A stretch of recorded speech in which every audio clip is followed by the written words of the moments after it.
So when we get called to a search, sometimes we know whether they're deceased, sometimes we do not.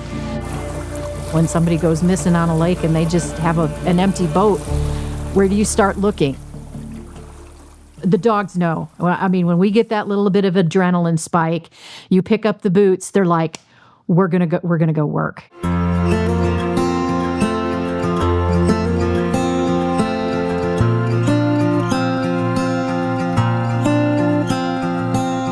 My name's Janet Geist. I'm with the North Alabama Search Dog Association, and we train search dogs for rescue purposes, for law enforcement, rescue squads, fire.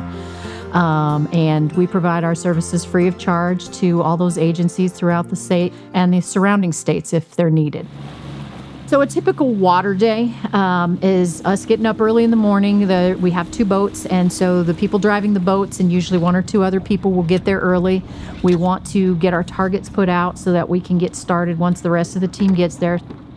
So you've got scent being pulled by the current.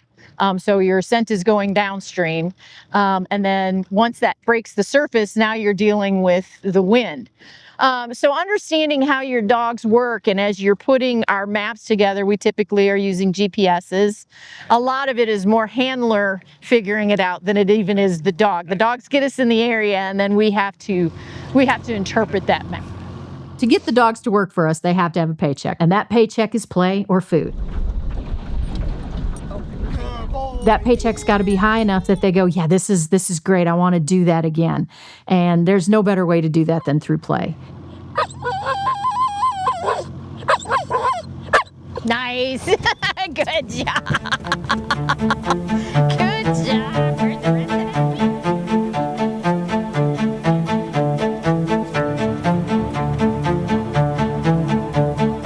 The search dogs, especially for like somebody who's gone missing as a hiker or Alzheimer's or something like that, it's a very large area, and we typically can cover anywhere from 40 to 60 acres with 1 dog and 2 people in about an hour and a half to 2 hours. That would take over 100 people to cover that same type of area to get the same probability of detection. You know, our success rate for finding lost people has really increased over the last 20 years, especially when you start pulling those resources and those resources are working together. You've got to get out there in the conditions you might work in. Poison ivy and ticks and the heat, it's just a lot of time. So Janet, I mean, she's just been an all-around asset to the team. You know, and she's put all of that time and all of that effort in. She's had a very busy life in the last 30 years, and this has been a cornerstone of it. You have people in trouble and people willing to help. We get caught up in a lot of other stuff these days. There are always people willing to help. It doesn't matter what time it is or what the weather is. We are here as a service to our community. I need to be out there, and I need to be looking because it's important. When we're out searching, you don't know where they are. And that's always a very emotional type of situation.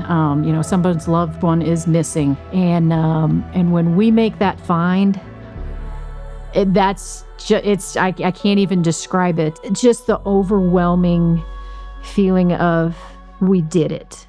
We did it. We finished this for that family. You can't put that into words for a family.